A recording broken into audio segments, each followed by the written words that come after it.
¿qué tal? Espero que te encuentres muy bien. Hoy vamos a analizar mi teoría de que el tiempo y el espacio son objetivos, es decir, que el tiempo y el espacio se dan, los podemos analizar, que tienen unos caracteres relativos con respecto a ese tiempo y espacio mismo, es decir, que los diferentes fenómenos se comportan con sus propiedades de manera diferente con respecto a ese tiempo y el espacio mismo, pero que siguen en el tiempo y el espacio, pues como tal objetivos.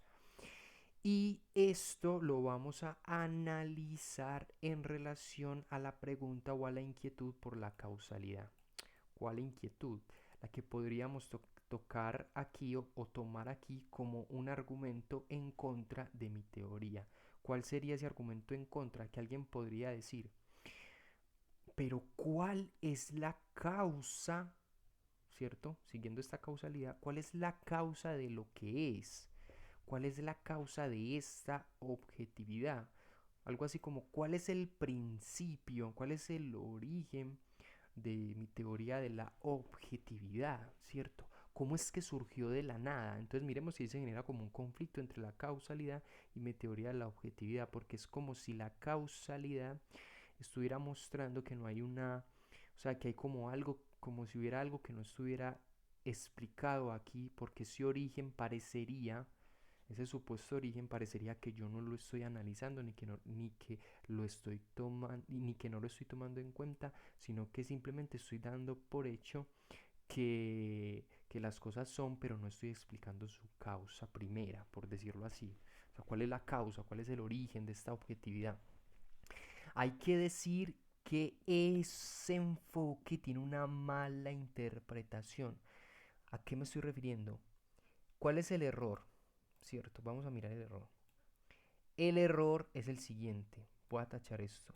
No podemos o no se le puede pedir causalidad, no se le puede pedir al tiempo y el espacio objetivo aquello que tenga una primera causa, por llamarlo así. ¿Cuál es el origen? No se le puede pedir un origen, ¿cierto? ¿En qué sentido? En que el tiempo y el espacio ya ya son lo que existe, ¿cierto? Es lo que, digamos, vemos en el universo, lo que podemos tocar, sentir, analizar, reflexionar, que nos podemos equivocar, pero esas equivocaciones hacen parte de qué? De ese tiempo y espacio objetivo. Es decir, aunque lleguemos a generar juicios con respecto a nuestros sentidos que estén equivocados, esos juicios se dan en donde en el tiempo y el espacio objetivo, ¿cierto? O sea, compartimos nuestra psicología con, digamos, con nuestro mundo, con las diferentes personas, ¿cierto? Que digamos tenemos el planeta Tierra, pero también hay agujeros negros, pero también hay niños, pero también hay meteoritos, todos tienen sus diferentes modos de comportarse, pero están en un tiempo y un espacio objetivo que ya es. Estos fenómenos ya son. Entonces, si uno le pide a esto que ya es una especie de cuál es la primera causa de lo que es, eso está generando el no saber entender lo que es. O sea, pedirle causalidad a lo que ya es, ¿cierto? Como si se refiriera a un primer origen, es un problema porque estamos diciendo es, o sea, las cosas ya son, existen, es decir, todo, por decirlo así, todo lo que es existe, todo lo que es lo real, ¿cierto? Eh, si nosotros vamos a preguntarnos, pero ¿cuál es la causa de eso que es? Hay que decirle, no, estás planteando una pregunta que no tiene cabida. ¿Por qué no tiene cabida? Porque ya las cosas son, las cosas existen, ¿cierto? Entonces no hay como algo fuera de lo que es. O sea, vamos a imaginar esto es lo que es, lo que existe. Y alguien dice, en este no es, vamos a poner un ejemplo, vamos a enmarcarlo acá para que se entienda. Alguien llega y dice, en este supuesto no es, ¿cuál fue la causa en este no es para que se diera lo que es? Miremos el error que se está cometiendo aquí. Yo estoy diciendo que lo que es, en mi teoría, es lo que existe. Entonces, no es como que hay otro espacio para el no es. No tiene, no hay lugar para lo que no es, porque lo que es ya es lo que existe en la totalidad.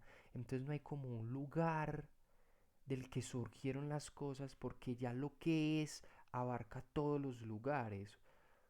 Vamos a borrar esto. O sea, ya lo que es, vamos a hacernos a una idea, ¿cierto? Digamos como más amplia. El tiempo y el espacio objetivos con sus diferentes caracteres relativos son, o sea, son lo que existe. Entonces, si alguien se pregunta, ¿cuál es la causa primera de esto? Yo le pregunto, ¿dónde podemos meter esa situación? O sea, en que las cosas son, en que ya la existencia es, por decirlo así, prueba de sí misma, porque la vemos y la analizamos y aunque nos podamos equivocar, la equivocación está en la existencia misma, hace parte de que podamos existir. ¿Cómo vamos a imaginar un espacio, por decirlo acá, que se da el no es, y que acá, digamos, estaría como la causa primera que luego da sentido a lo que es? Miremos el error de este argumento. Si las cosas ya son, o sea, ¿cómo voy a meter si las cosas ya son esto acá? No tiene cabida, o sea, no se puede plantear eso. Y si supuestamente eso es un espacio, mira lo problemático. Si decimos que este es un espacio, no es, ¿cómo es que a la vez está siendo un espacio supuestamente del que vendría a salir esa primera causa? O sea, de ese supuesto espacio que no es, viene a salir supuestamente lo que es. Es que esa pregunta ahí no tiene sentido. Entonces, ¿qué es lo que pasa? Que esto, o sea, no es que solamente miremos lo problemático, es como si hubiera un espacio que decimos que no es y en efecto es. ¿Cómo así? Esto estamos diciendo que desde el no es surgió lo que es. Pero miremos el problema que estamos cayendo ahí. Estamos diciendo no había algo, pero aquí ya lo estamos enmarcando como si hubiera algo. Es decir, ese no es lo estamos poniendo como si fuera algo, como si tuviera tiempo y espacio, como si fuera parte del tiempo y el espacio, y que a la vez curiosamente genera el mismo tiempo y espacio. Si se nota la curiosidad. Estamos diciendo que había una parte supuestamente en el que brota esa primera causa, como ese lugar que no es, pero miremos el acento, ese lugar que supuestamente no es, está siendo, o sea, es. Y eso no tiene sentido.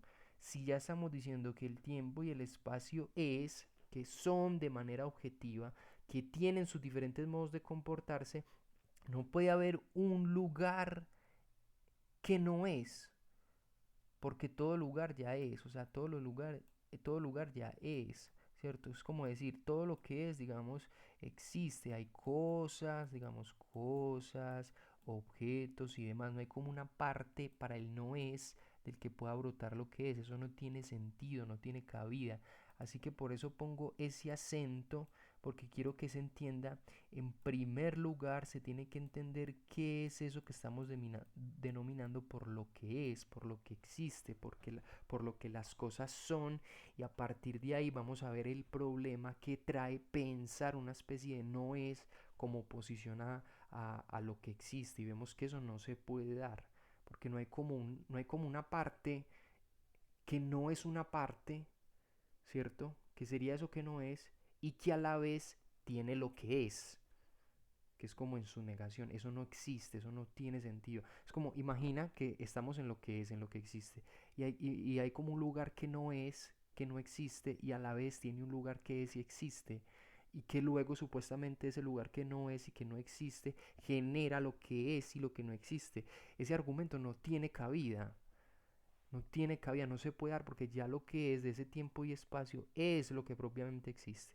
Así que hay que cuidar cómo analizamos esa existencia desde lo que es, sin caer en el error de malinterpretarlo, sin creer que un espacio oscuro es lo que no es, porque hay que recordar que ese tipo de análisis es ya un espacio, o sea que ya es, y si es oscuro sigue siendo algo. Entonces hay que cuidar muy bien ese análisis de qué es lo que es propiamente, para no pensar que su contrario es supuestamente eso que no es, y ya vimos el problema de eso, ¿cierto? De ese término, porque ya la existencia está abarcando todo lo real, todo lo existente. Así que espero que medites este video y que lo disfrutes.